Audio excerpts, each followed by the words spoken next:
स्वागत, खुशामदीद and welcome to Suhana Safar with Annu Kapoor. सिर्फ 92.7 बिग एफएम पर एक बार फिर आपके सामने हाजिर हूं।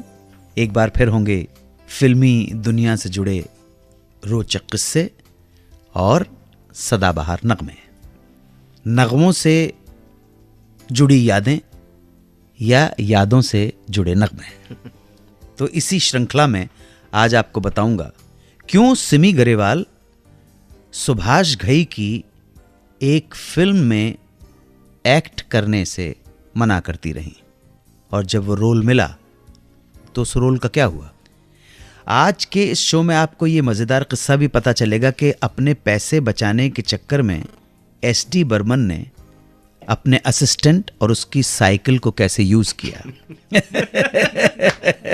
तो जनाब, आज के शो का आगाज़ एक खूबसूरत अदाकारा के किस्से से, जिनकी आंखों की मस्ती के मस्ताने हजारों हैं। रेखा जी। रेखा रेखा रेखा रेखा रेखा भानु रेखा गणेशन। फिल्मों के साथ उनका इब्तदाई जो एक्सपीरियंस था वो ठीक नहीं था, उन्हें अच्छा नहीं लगता था और अर्लियर डेज में घटे कुछ किस्सों की वजह से, कुछ एक्सपीरियंस की वजह से अपनी छोटी बहन राधा को भी कभी फिल्मों में आने नहीं दिया। क्या थे ये सैड एक्सपीरियंस, बुरे अनुभव। रेखा की माताजी पुष्पावल्ली तेलुगु फिल्मों की जानी मानी हीरोइन थी और रेखा के पिताजी जयमनी गणेशन तमिल फिल्मों के बहुत बड़े स्टार थे। रेखा की मदर पुष्पावल्ली जी जयमनी गणेशन की तीसरी पत्नी थी, लेकिन दोनों की मैरिड लाइफ सुखी नहीं थी, संबंध अच्छे नहीं थे। बुरे संबंधों का प्रभाव बालिका इस बच्ची रेखा के ऊपर भी पड़ा, इसलिए बचपन ठीक नहीं गुजरा।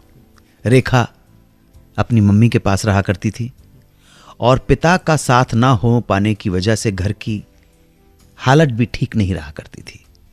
13 साल की उम्र में ही रेखा को घर को सपोर्ट करने के लिए मजबूरन फिल्मों में काम करना पड़ा।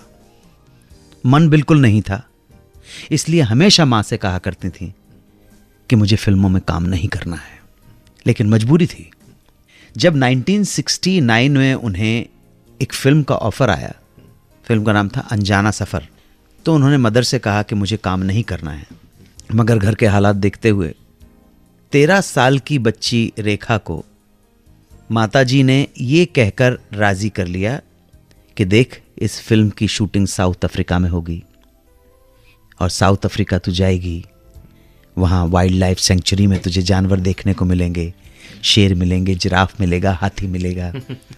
जैसे बच्चे को आप टेम्प्ट करते हैं ना, तो रेखा इस टेम्पटेशन के चक्कर में फंस गई। साउथ अफ्रीका के बाद इस फिल्म की कुछ शूटिंग बंबई में भी हुई। साउथ अफ्रीका का तो एक्सपीरियंस ठीक रहा, गुजर गया, मगर बंबई का एक्सपीरियंस खराब रहा।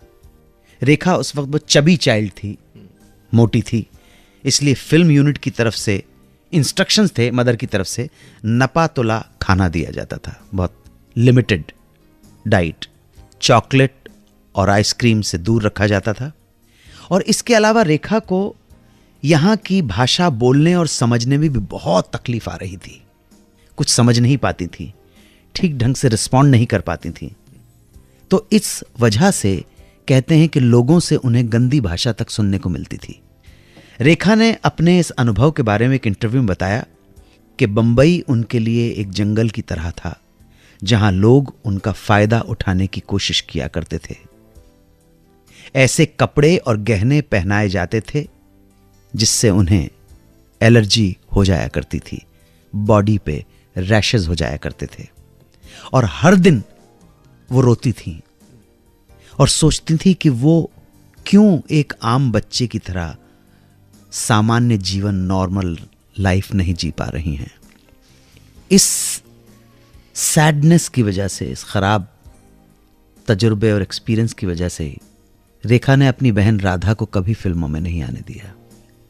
रेखा के जीवन को अगर देखें तो बचपन तकलीफों भरा रहा, पिता के प्यार से वंचित एक बेटी, अपने मन को मारकर फिल्मों में काम करना पड़ा, बहुत कुछ सहना पड़ा। जीवन में संघर्षों ने और मुसीबतों ने हमेशा घेरे रखा।